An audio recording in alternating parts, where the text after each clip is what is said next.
Mateus capítulo 5, versículos 13 ao 16, onde está escrito: Vós sois o sal da terra, e se o sal for insípido, com que se há de salgar? Para nada mais presta, senão para se lançar fora e ser pisado pelos homens. Vós sois a luz do mundo. Não se pode esconder uma cidade edificada sobre um monte, nem se acende a candeia e se coloca debaixo do alqueire, mas no velador, e dá luz a todos que estão na casa. Assim resplandeça a vossa luz diante dos homens, para que vejam as vossas boas obras e glorifiquem a vosso Pai que está nos céus. Estas palavras, este ensino, veio diretamente do coração de Deus, através do Senhor Jesus, o maior mestre de todos os tempos.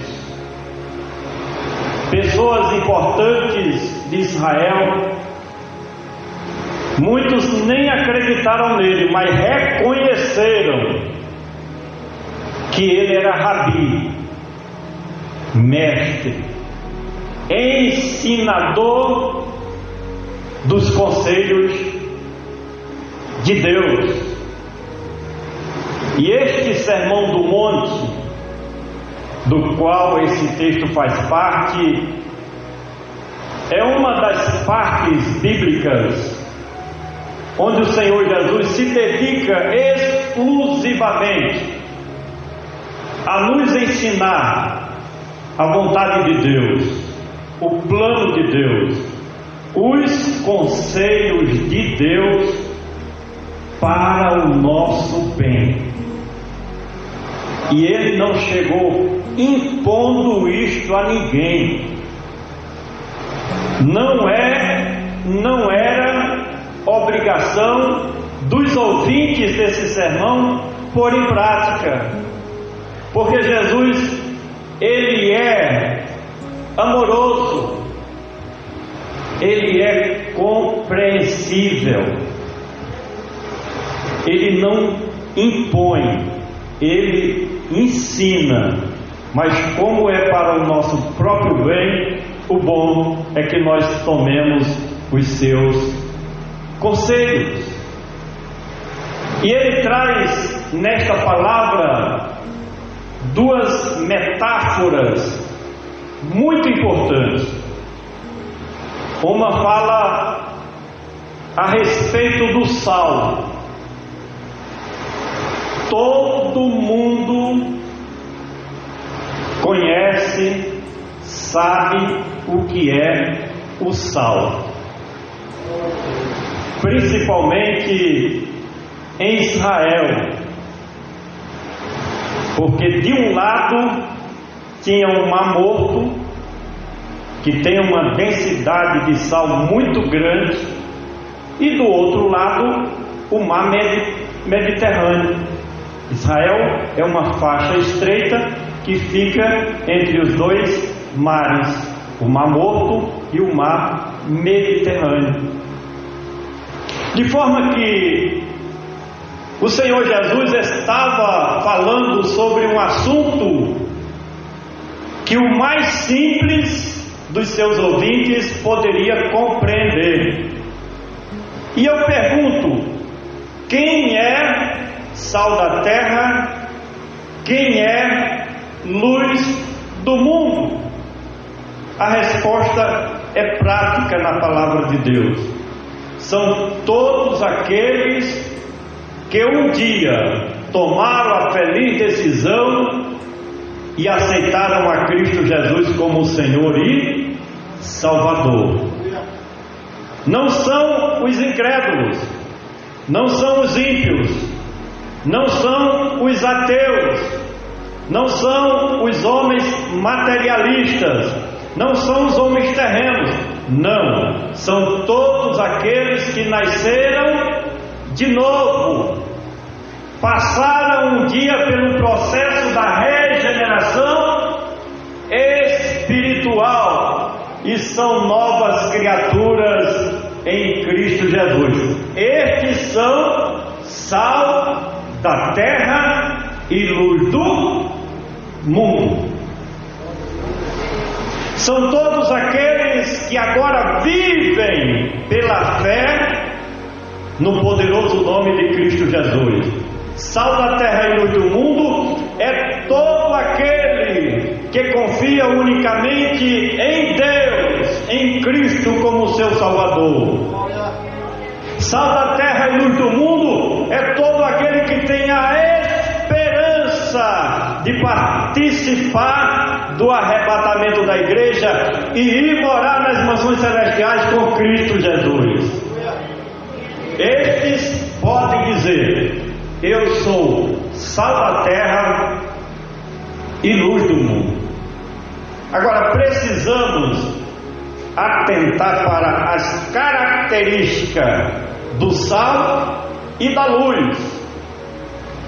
No que diz respeito ao sal, o que é que nós podemos dizer sobre o sal? As irmãs todos os dias pegam no sal, trabalham com sal. É que ele tem a função de preservar.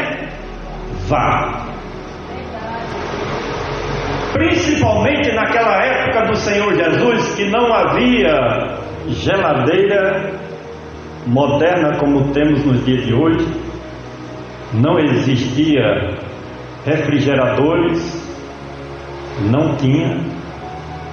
Então, na minha época que eu era criança, lá no sítio Carnaúba, o meu pai lá não tinha energia. A maioria dos irmãos aqui sabe do que eu estou falando. E no sábado era a feira pública de nossa cidade. Era no sábado que o meu pai vinha para a feira e comprava carne. Geralmente carne de porco ou de gado. Comprava verde, carne verde.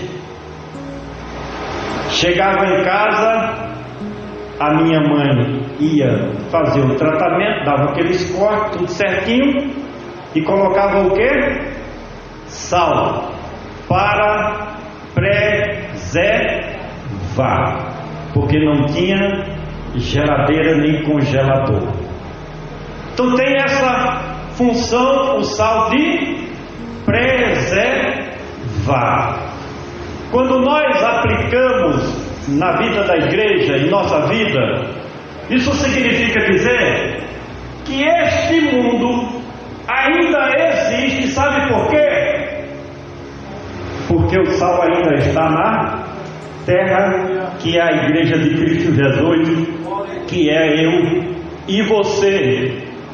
Essa função é muito importante na nossa vida, preservar. Por que nós oramos pela nossa família, que não é nem crente ainda? Para Deus guardar, para Deus preservar, para Deus proteger. Essa conservar é para não ser destruído. Então a igreja é a coluna do mundo.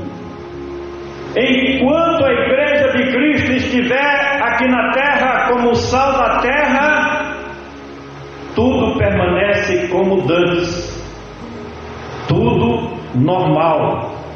Agora, quando o Senhor Jesus arrebatar o seu povo, tirar o sal da terra, tirar a igreja da terra, o que vai acontecer, o que está escrito no livro do Apocalipse, são coisas terríveis.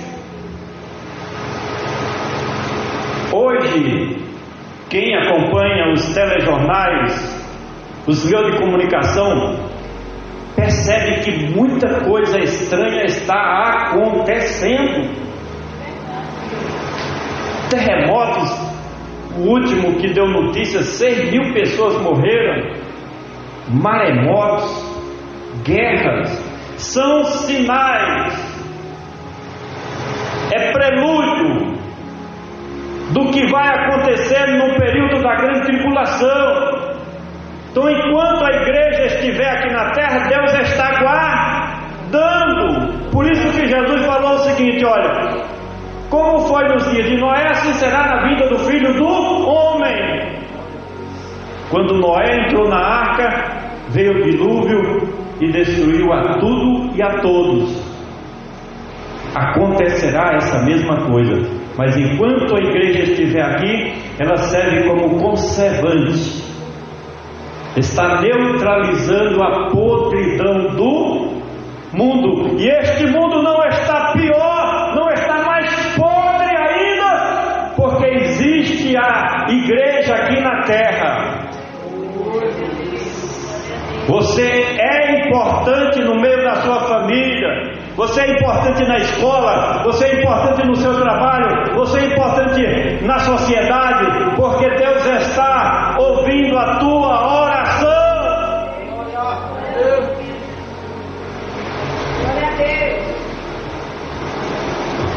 Efeito de conservar. Segundo, sabor. O prato pode ser o mais bonito que se possa imaginar. As melhores iguarias de uma mesa lá num palácio de um rei, de um príncipe, de um presidente, de um senador. Mas se não tiver sal, presta a comida? Não. Então sal ele dá sabor. Pode ser uma comida de rico, pode ser picanha, patinho. Se não tiver sal, não desce.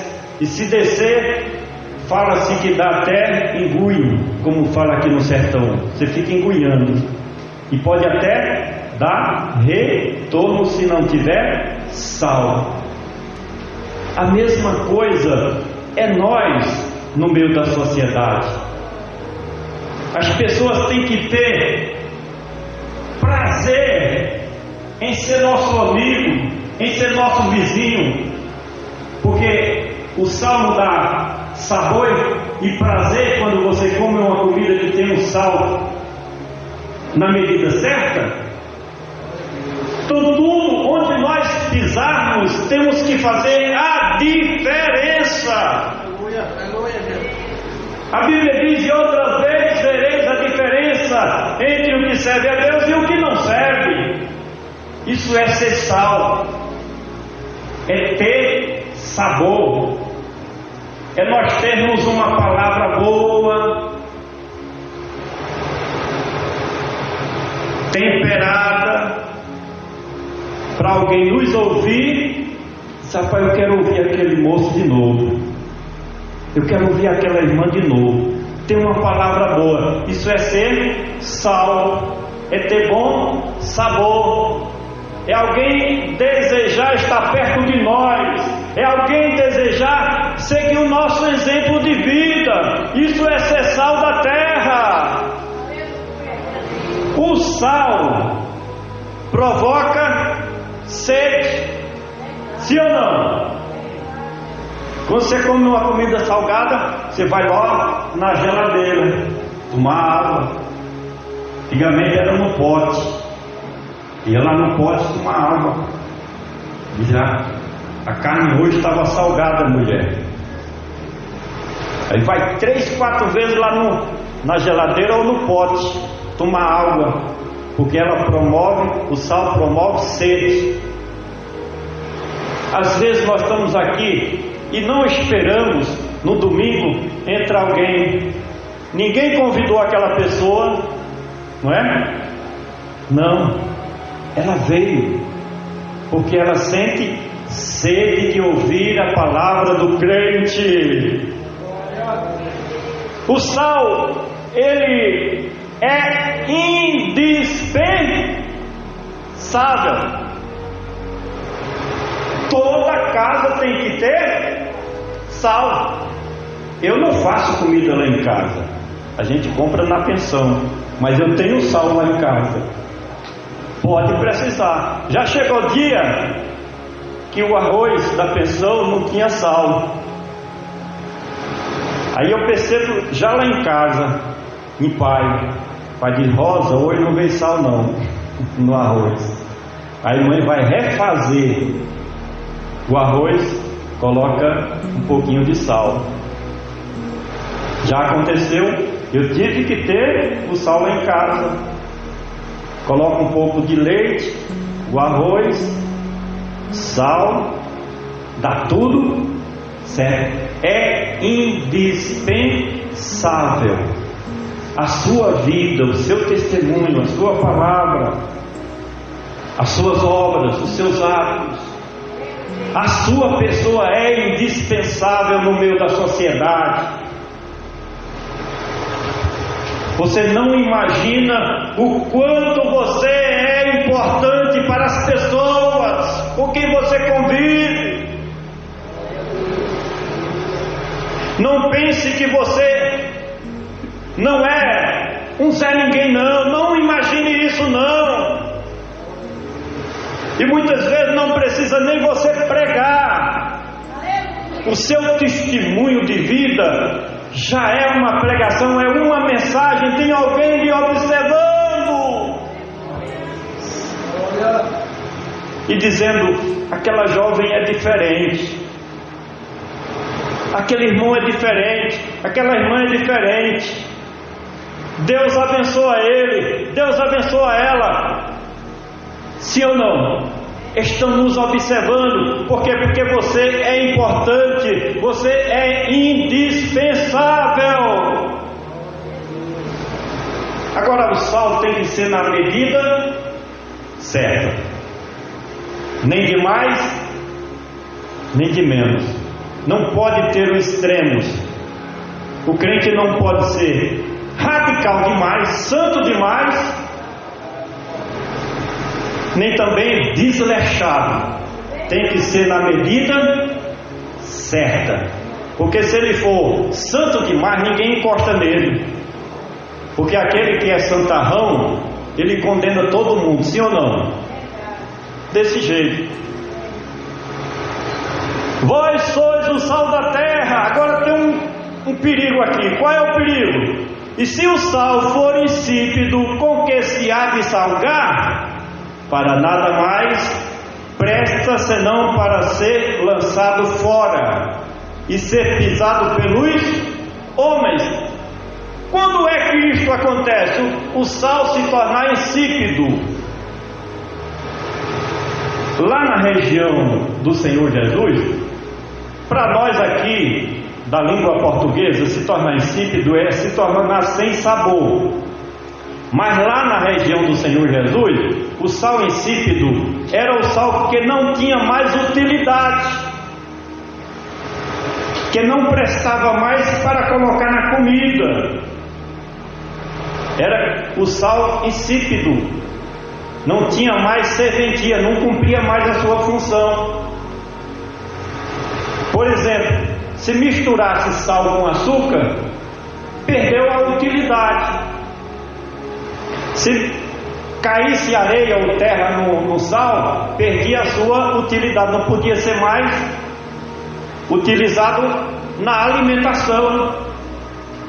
Então, esse insípido, para a época do Senhor Jesus, tinha vários significados. Na linguagem de hoje, espiritualmente falando, aplicando para a nossa realidade, o que é que significa isso?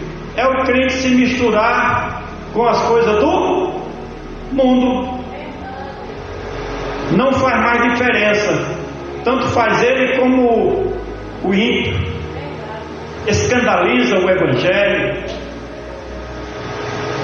para ele tanto faz, não dá importância às coisas de Deus.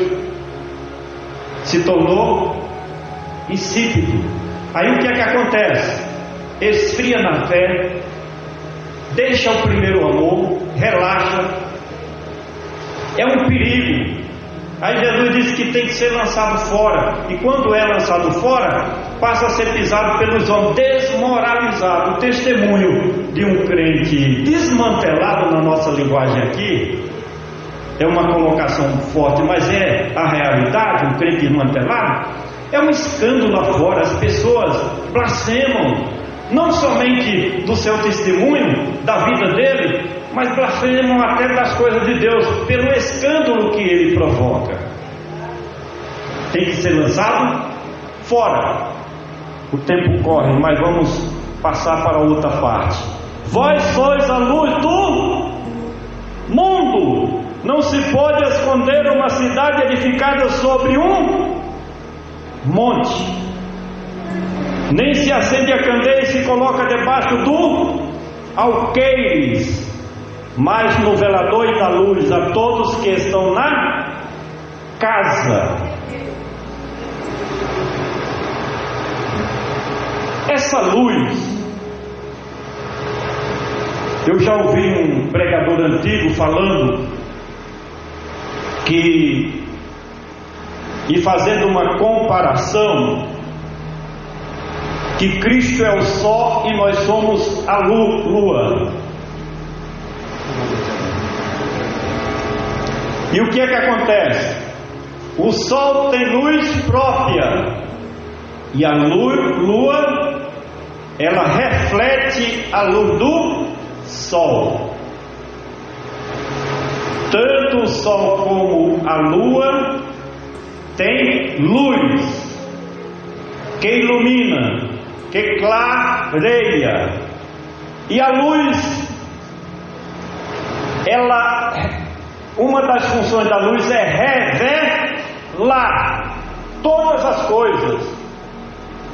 Se apagar essas luzes aqui que estão acesas, vai ficar tudo no escuro. Você sair, você vai tropeçar nessas cadeiras. Mas acesa, nós enxergamos tudo o que está aqui.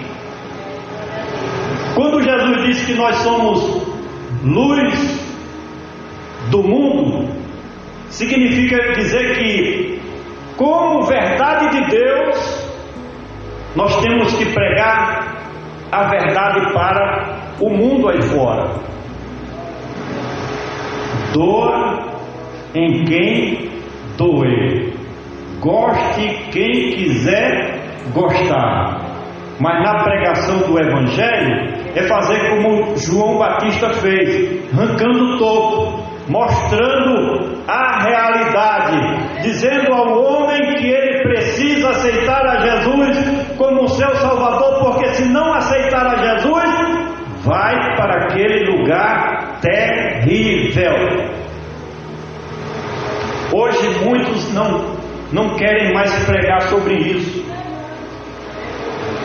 mas como luz nós temos que revelar a verdade de Deus, o plano de Deus, tudo que a Bíblia diz a respeito de Cristo Jesus. A luz, irmãos, ela é a ausência de trevas. Agora, ela é mais forte do que a escuridão. A luz é mais forte do que as trevas. Está tudo escuro. Quando você acende a lâmpada, aperta o botão, as trevas desaparecem automaticamente. Repito, a luz é a ausência de trevas, de escuridão. Olha, onde você chegar,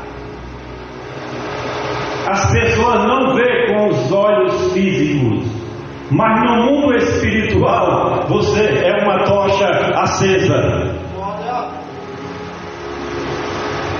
Eu ouvi um pastor falando a respeito desse assunto, e ele dizia que passou uma semana no monte, consagrando, buscando a Deus, jejuando, orando, e perguntou a Deus a respeito disso aqui: o que significava o crente como luz do mundo. Aí ele teve uma visão, e nesta visão ele viu um anjo. O anjo aparecia a ele e mostrava a ele 3 tipos de pessoas. Uma pessoa com pouca luz, quase apagada. A do meio tinha focos de luz, como nós olhamos para o céu e vemos estrelas, né? Focos de luz. E a outra, uma luz só, de cima a baixo. Aí ele perguntou ao anjo: como é isso aí? Me explica. Aí o anjo disse: olha, aquele que tem pouca luz é o crente que não busca o reino de Deus em primeiro lugar, nem as coisas que são de cima. É o crente relapso, que vive na igreja de qualquer maneira, não dá a devida importância às coisas de Deus. O outro é aquele que quer, mas tem momentos de fraqueza, fica em cima do muro, não sabe o que quer. Deus já falou inúmeras vezes qual é a sua missão aqui na terra, mas não toma atitude e não faz a vontade de Deus. Está em processo. O terceiro, todo iluminado, você seria guiado pelo Espírito Santo de Deus. Não faz o que o mundo quer, não faz a sua própria vontade, não é dominado pelo império das trevas, rompeu com o mundanismo. Agora a sua prioridade de vida é estar no centro da vontade de Deus.